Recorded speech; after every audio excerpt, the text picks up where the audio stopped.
Welcome to On Human Design. I'm your host, Marius Holstad. It's a bit hard to define what I do, because I do a wide variety of things. I'd call myself a Norwegian game designer, but I worked as a gameplay programmer for 2 years. Anyway, my latest venture is podcasting. On Human Design is a podcast and a place online that is focused on figuring out how we humans really work. On this episode, we're gonna explore how we might make ourselves understood by playing and making video games. And we're gonna illustrate it by talking about a video game by the famous Fumito Ueda. Ueda-san is known for his minimalist game design. His games explore the communication between player characters and artificially intelligent characters, something we cannot do in movies, music, or novels. The Last Guardian is his latest game, where players play as a boy that befriends this giant creature, Trico. In the game, the boy and Trico must communicate with each other to solve puzzles and progress in the game. It's an extraordinary story, but don't worry about spoilers. We are exclusively going to look at the demo they showed publicly at the E3 Expo presentation in 2015. The demo is about 7 minutes long, and it shows plenty of interesting things to talk about. If you haven't watched it, that's okay. We are going to go through it together, and we're going to stay laser focused on Trico's behavior. Behavior is the way in which an animal or person responds to a particular situation or stimulus. Playing games requires players to respond. It's through this response, this behavior, that we can communicate in video games. Game developers can design the behavior of both players and artificially intelligent characters to illustrate and communicate. But let me introduce myself properly. I have some problems with feeling like I'm not being able to express myself. This is my very best attempt at doing that. Months of work, hours of rehearsal, all accumulating into this episode. Why am I doing it, you might ask? Communication is something I care deeply about, and it fascinates me how we can transfer meaning between our black boxes that are our brains. So I'm interested in the artistic form of communication. So what? Well, it fuels my engines. I have a deep desire and curiosity in figuring out how we humans really work. But where on earth does games come into the picture? As it turns out, I loved games since I was a kid. Wow, welcome to the We Love Games Club! But seriously, different events in my life has led me on this path. I very early decided that I wanted to become a game designer. That has never changed. But as I grew up, my approach to game design and what interests me about it constantly changed. Personally, I think my love of games and my difficulties expressing myself somehow merged, and I've started to see games as a way to express myself, which loops back to communication and understanding us humans. But over the years, this desire to communicate using the medium of video games has transcended, and it's not about me anymore. I genuinely want to help people, and I feel a responsibility to make something that will improve and enrich people's lives, and maybe even improve the world. Now, with my intentions pure and clear, let me start by setting the scene. The scene. Far, far away in an unnatural land formation known as the Valley is a place called the Nest. Surrounded by towering ruins and broken bridges, this is where we find the boy and, as the game's Japanese title says, the great man-eating eagle, Trico. First comes the boy, running out from a corridor. In front of him is a broken bridge. The boy calls out, "Trico!" which echoes throughout the ruins of what looks like a forgotten civilization. Out from the corridor, Trico emerges with a leap, destroying a stone pillar and sending it crumbling down into the abyss below. The environmental destruction throughout the scene is just amazing, and it adds believable detail to the visual picture. After giving Trico a quick fuzz, the boy instructs Trico to jump across to the wooden bridge. Trico jumps, and the bridge gives in a little, to the weight of the huge body. Trico turns to the boy and looks at him anxiously. The boy balances out on a beam that is still intact and suddenly leaps. Time slows down and Trico prepares in anticipation. It's toe-tipping tense before Trico miraculously catches the boy in the air. What just happened here? In that moment, barely 3 minutes into the demo, what went on behind the behavior, behind the scenes? We all know how we game developers love to go into technical details about implementation and stuff. That is all very interesting, but let's take a step back and see it from the audience's perspective. What the audience see is the actors acting on the stage. The people at the back, they don't see the detail we put into the paint on the set pieces. They don't care about how the scene was constructed, if the backdrop is made of cloth or wood. What they see is the acting on the stage. So when I say, what went on behind the scenes, I don't mean how the scene was constructed. I mean, how did the actors perform the way they did? What I want to illustrate with this metaphor is how players experience behaviors in games. Sophistication comes from what went on behind the scenes of the character, what went on inside the character's mind that resulted in the character behaving that way. The physical movement or expression comes second, and the set dressing almost doesn't matter at all in this context. So here we have our problem. We want to talk about what goes on behind the behavior, but the language we have been using so far has not been able to do that. In other words, it is covered in darkness and mystery, so my job now is to illuminate that darkness for you all and pass any insight I've gained. Hopefully, I'll give you an above average return on your time investment, and at the end, we will have a better understanding of the meaning that is underlying the behavior. But let's go back to the behavior. So Trico decided to catch the boy. What's going on with Trico that caused this behavior? If you think about it, Trico must have been able to understand that the boy was about to jump. Trico knew what to do to save the boy from plummeting down to a sure death. And the most baffling thing of all, Trico looks after and cares for the boy. This is a remarkable achievement, because not many animals are capable to care for someone outside their own species. What I want to do here is to highlight just how unique Trico's behavior is. There are so many assumptions underlying this behavior. And it is all these assumptions that give the behavior its emotional power. What does emotional power mean? If you reflect for a second about that, we'll realize that it is what characters do and the reasoning behind that resonates with us. It is the behavior we tune into. And what went on in reality is just these underlying assumptions being communicated. Some might be so subconscious and automatic that we don't really think about them, but they have to be there or else we'll notice that something is wrong. So emotional power in this context refers to all the underlying assumptions that are being communicated through a behavior, and how they make us feel. I think it's safe to say that it's very useful to be able to talk about the assumptions going on behind a behavior, so that we can shape these assumptions to communicate what we want to say. But how do we go about doing that? There is a brilliant man called Robert Sapolsky. He's a neurobiologist and primatologist, and he studies the brain, but every summer he goes to Kenya to study baboons. Then he takes his findings and puts them together. It's incredible how he's able to see the bigger picture and write about it with such clarity. Anyway, he's written a book called Behave, The Biology of Humans at Our Best and Worst, where he uses a series of questions to reveal all the factors behind human behavior. He's very thorough, and as you can guess from the book's title, it's about biology. And we're going to go through the biology of Trico's behavior.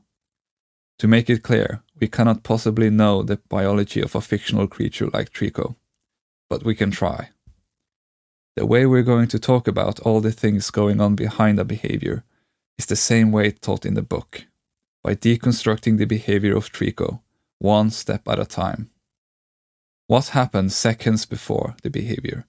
In other words, what went on in Trico's brain and nervous system?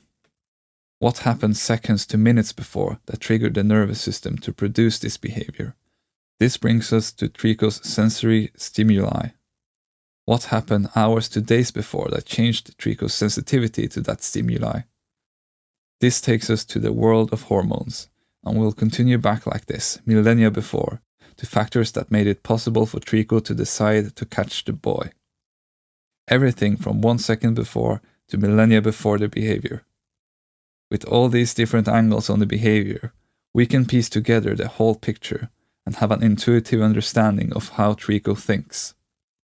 We have a lot to cover, so let's get started.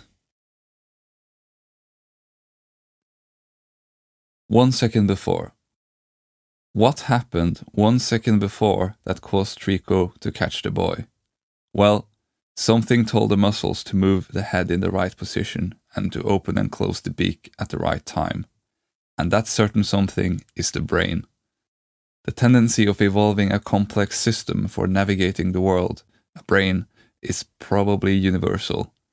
Not just on Earth, but also in other worlds. A jellyfish-like creature known as a ctenophore has nerve cells and a nervous system that has evolved separately from other animals and have a different biochemistry, yet they work in just the same way. Every other living thing here on Earth has the same kind of nervous system, except this one.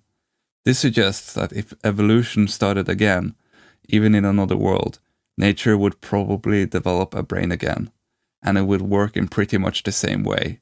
Nature likes to repeat itself. To understand the behavior, we have to imagine how Trico's brain would work. Regardless of the biochemistry, we can assume that it has the same kind of structure as brains in the real world. When we talk about the brain, we often think about it as having 3 functional layers, the sequence of which roughly translates to the sequence they evolved in. So, as soon as we developed eyes to see the world and the ability to navigate it, we needed layer 1 to coordinate it all. It's not just about motor functions, it's also about other things that keep us alive, like breathing, heart pumping, and releasing dopamine rewards. Next, it was a good idea to figure out what was dangerous and what was safe, so layer 2 followed soon after layer 1. It's in addition about emotion, sexual, and fighting behaviors. And most recently, turned out it was a good idea to figure out what was really going on in the world, so layer 3 developed to think about it a bit more intelligently. It's also about language and information processing, and it has evolved in its most advanced form in primates, elephants, whales, dolphins, and humans, of course. But the brain is a highly interconnected thing that communicates across these layers. We cannot lump it into 3 functional buckets and call it a day. So we'll now go into more detail about how these layers could work for Trico, starting with the second one. Layer 2, the hub for fear, aggression, and arousal centered in the amygdala. What do we know about Trico's fear and aggression? Trico was really anxious before the boy jumped. Why? Trico obviously cares for the boy, but the part that actually made Trico anxious was the amygdala. It was going off like an alarm saying, "Danger, danger." How did Trico get the emotional news?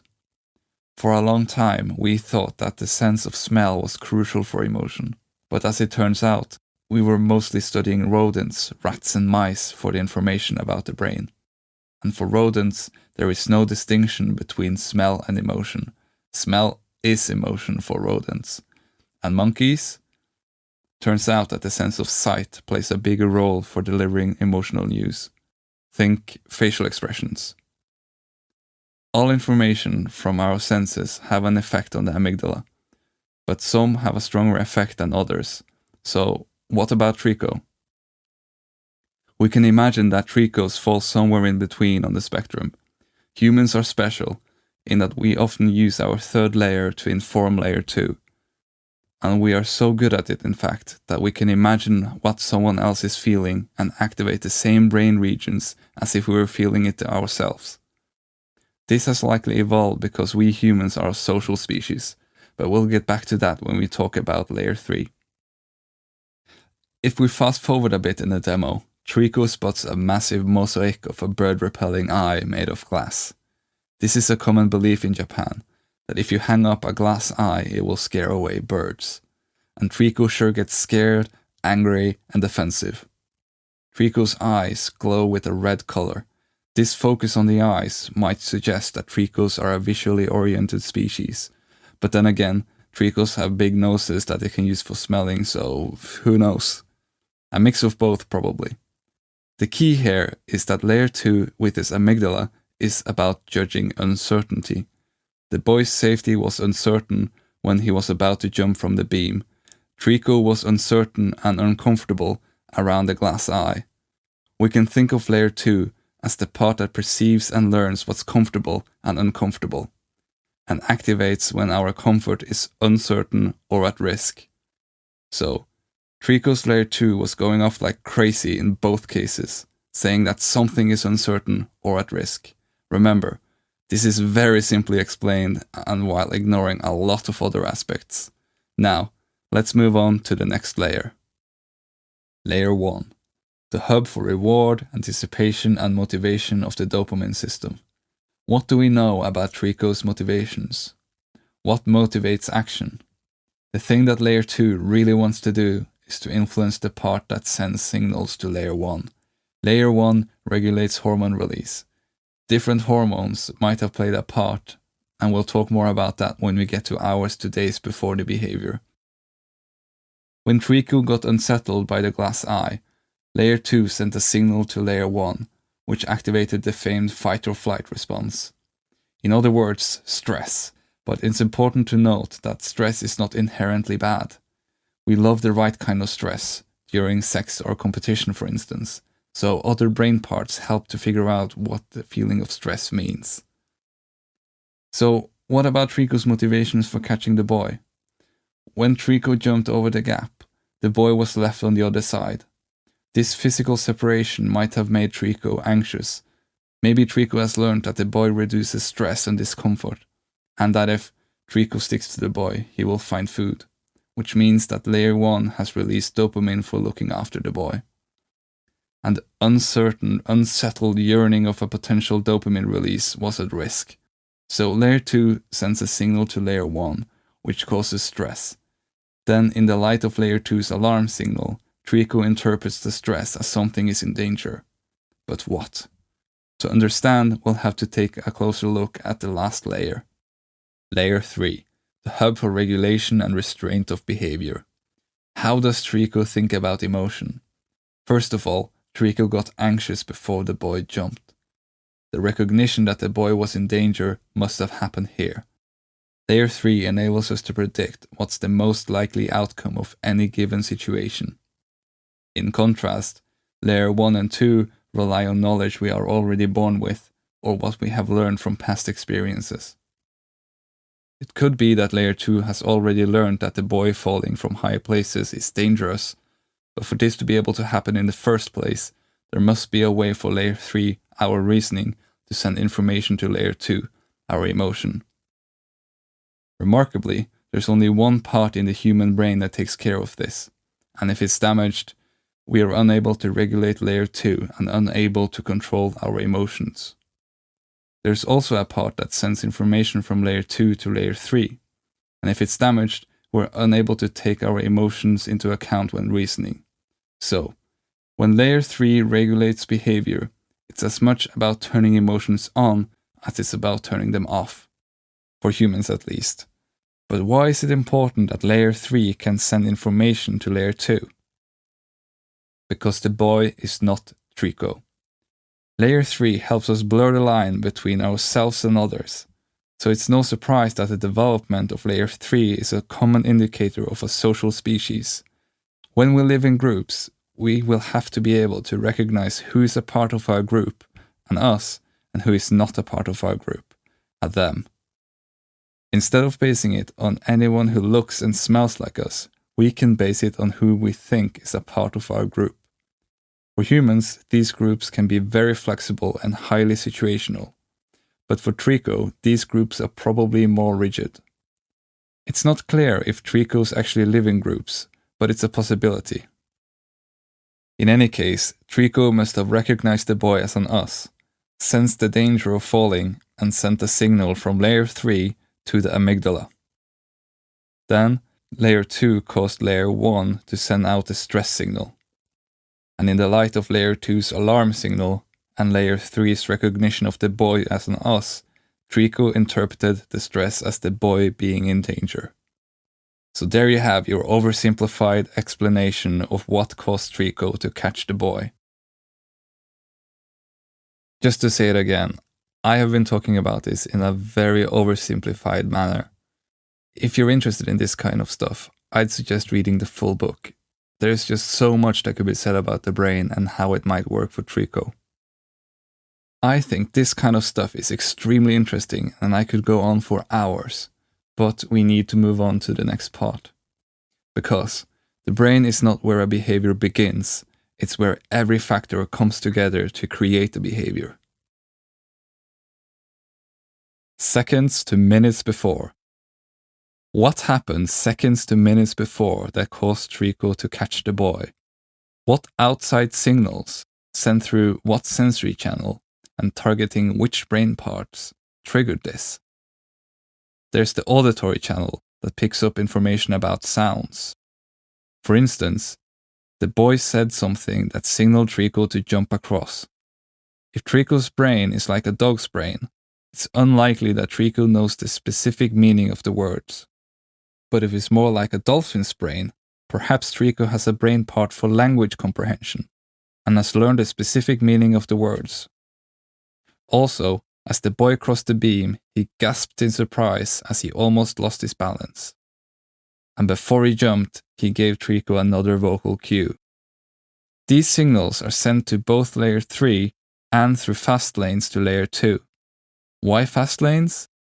Sometimes you need to react very quickly, so the brain trades accuracy for speed, so you can react emotionally. This also means that layer 3 often has to come afterwards and calm layer 2 down, like, no, that wasn't a scary sound, that was just the sound of your big claw-like foot kicking some poor vase. Then there's the olfactory channel, the sense of smell. Maybe Trico's nose picked up small scents that we humans secrete from our skin when we feel scared or anxious. But perhaps the most interesting in Trico's case is the visual channel that picks up visual cues. Trico looks to the boy to see what the boy is doing. The boy shows with body language what he wants Trico to do. And importantly, Trico understands. Trico uses the sense of sight to understand the world. This is not a given, since some animals use different senses to understand the world, like rodents use smell as their primary sense, and bats use hearing. Trico was able to, with incredible accuracy, to catch the boy in the air. This would require great visual perception, and is likely how Trico hunts for food and catch baby Tricos when they're about to fall out of the nest. Again, this points to the eyes being Trico's dominant sensory organ. Without saying too much, it's also hinted at in the game that Trico's horns play a role in communication, but not much is known about this. So what does it all mean for the behavior? Whether it's Trico looking around the environment, sniffing the air, listening out for a sound, it's obvious that Trico is able to act based on what happens in the world. Trico shows us that different things in the world trigger different behaviors. Seeing the boy in danger of falling, hearing his call, smelling his fear, or whatever information Trico's brain receives, it triggered Trico to catch the boy. Now, let's move on to the next part. Hours to days before. What happened hours to days before that caused Trico to catch the boy? Here, we're talking about what has had an effect on Trico's sensory system and ability to perceive. This takes us to the realm of hormones. And first, let's talk about aggression. Testosterone has traditionally been seen as causing aggression. But that is not true. Testosterone does not cause aggression. Only aggressive individuals get aggressive with high testosterone levels. So, what is testosterone about? Well, mostly it's about aggression when our status is being challenged. And as it turns out, it's not about aggression specifically, it's about whatever is needed to maintain our status. We have not seen any indication of high testosterone levels in Trico, and there's probably a very good reason for this. Testosterone is most prevalent in males. Up until this point, we have seen Trico as caring, protective, and taking in the boy as one of Trico's own, one of us. This is probably thanks to the hormone oxytocin. When it's released in the brain, it enhances trust and social bonding. It makes us cooperative and generous. But also importantly, it makes us suspicious of strangers and people who are them. Oxytocin only enhances social bonding when we think of someone as a part of our group. While oxytocin exists in both males and females, estrogen, the female sex hormone, increases the production and effects of oxytocin. After a female gives birth, a lot of oxytocin is also released to strengthen the formation of the mother-infant bond. Female aggression and defensiveness of their in-groups also comes from oxytocin and estrogen. Trico displays plenty of this kind of behavior, so it's very likely that Trico is a female, and it would explain why Trico decided to catch the boy. Trico sees the boy as one of her own, and pumped with oxytocin, she'd do anything to protect one of her own. Days to months before. So, what happened days to months before that caused Trico to catch the boy? Going this far back means that the brain has actually had time to change. The brain can actually change its physical wiring in just months. It's what we call neuroplasticity. So what happened before this scene that might have changed Trico's way of thinking? What caused Trico to start caring for the boy in the first place? If we look really closely towards the end of the demo, we can see that Trico has broken horns and wings.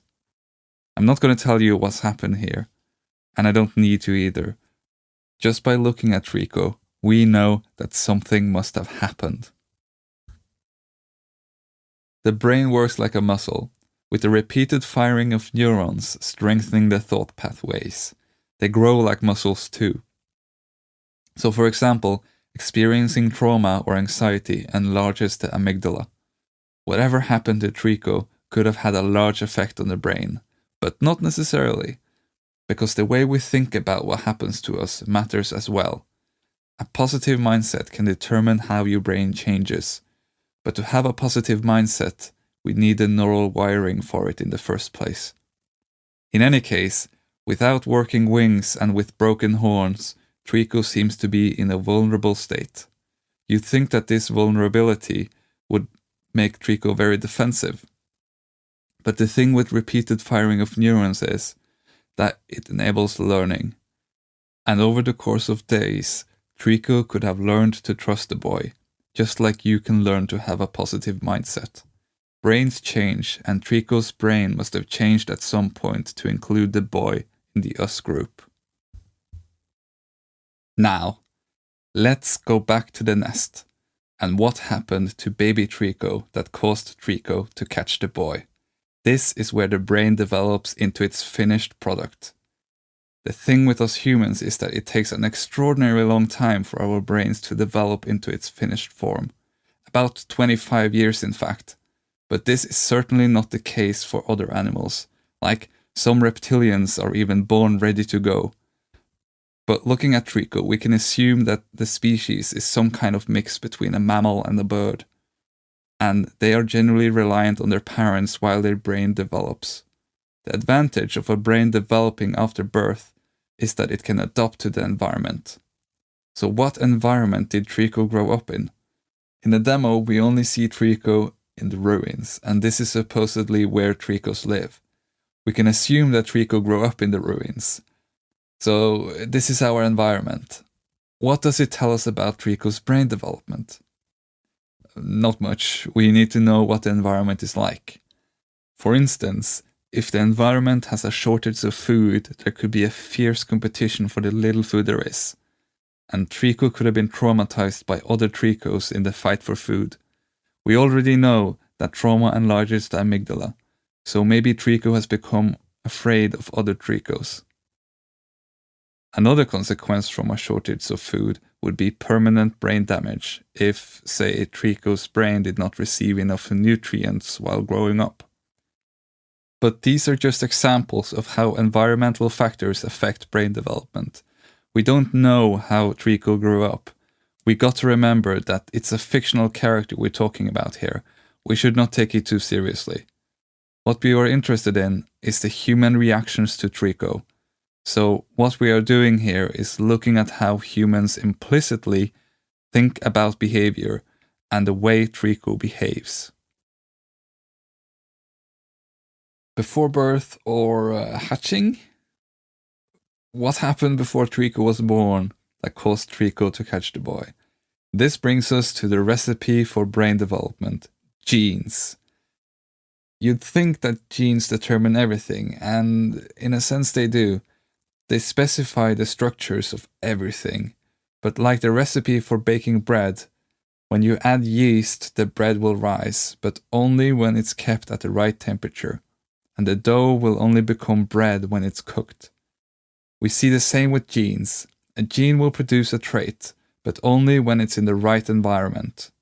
And here, environment basically means everything from where you live, to what you eat, to whatever happened to you during your childhood, even your exposure to hormones before birth. So genes can be turned on and off depending on the environment. Some permanently, others not. What about Trico's genes then? There's not much we can say here other than to describe how genes generally work. We don't even know if Trico was born or hatched from an egg. When Ueda-san was asked if Tricos built nests and laid eggs, he answered, "Tricos contain some element of birds inside them. We put in these nest-like objects because nest building is a habit of birds, still remaining in Tricos." As an example of how genes work, say a mother Trico just had a baby Trico. The smell from the baby Trico travels up the mother Trico's nose and sends a signal to a gene that starts the production of more oxytocin. There's a direct environmental factor that activated the gene. So many environmental factors would have specified the structure of Trico's brain that enabled Trico to catch the boy. But the genes themselves would have been inherited from Trico's parents. And this brings us to the next part. Centuries to millennia before and the evolution of behavior. What happened centuries to millennia before that caused Trico to catch the boy? Here we are talking about a selection of genes. Which gene for some reason got passed on in the species? The gene doesn't even have to be useful. The most successful genes are those that keep the animal alive the longest, so that they can pass on the genes the most times. So the genes that allowed Trico's cooperative behavior with the boy, how did they succeed in passing on the cooperative trait in the first place?